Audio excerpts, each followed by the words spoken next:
শ্ৰীমদ ভাগৱত গীতা ৬ষ্ঠ অধ্যায় ধ্যান যোগ। ঈশ্বৰৰ নাম কিয় ল'ব লাগে? আমি ঈশ্বৰৰ নাম কেতিয়া লওঁ? যেতিয়া আমাৰ বিপদ আহে, নহ'লে ৰাতিপুৱা গধূলি সেৱা জনাবলৈ সময় নোহোৱা হয়, নহয়নে বাৰু? আজি আমি আলোচনা কৰিম যিসকল লোকে মনত যোগ সাধনাত শ্ৰদ্ধান্বিত হৈও যত্ন কৰিব নোৱাৰাৰ বাবে সেই বিষয়ৰ পৰা আঁতৰি আহে, তেওঁলোকৰ কি হ'ব? আৰু যিসকল লোকে ব্ৰহ্মলাভৰ পথত প্ৰতিষ্ঠিত হ'ব নোৱাৰি, জ্ঞান আৰু কৰ্ম উভয়ৰে এটাতো সিদ্ধি লাভ নহয়, তেওঁলোকৰো কি হ'ব? এই সকলোবোৰ অৰ্জুনে শ্ৰীকৃষ্ণক প্ৰশ্ন কৰি আছে।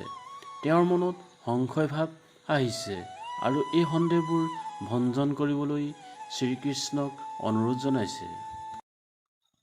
পাৰ্থ নৈবেহ মামুত্ৰ বিনাস্তস্য বিদ্যতে নহি কল্যাণকৃত কশ্চিৎ দুৰ্গতিম তাত গচ্ছতি। অৰ্থাৎ শ্ৰীকৃষ্ণই কৈছে, হে পাৰ্থ, তেনে যোগভ্ৰষ্ট লোকৰ ইহকাল আৰু পৰকালত কোনো ক্ষতি নহয়। যিহেতু তেওঁ শুভ কৰ্মানুষ্ঠানৰ কৰ্তা, সেয়েহে তেওঁৰ কোনো অধোগতি নহয়।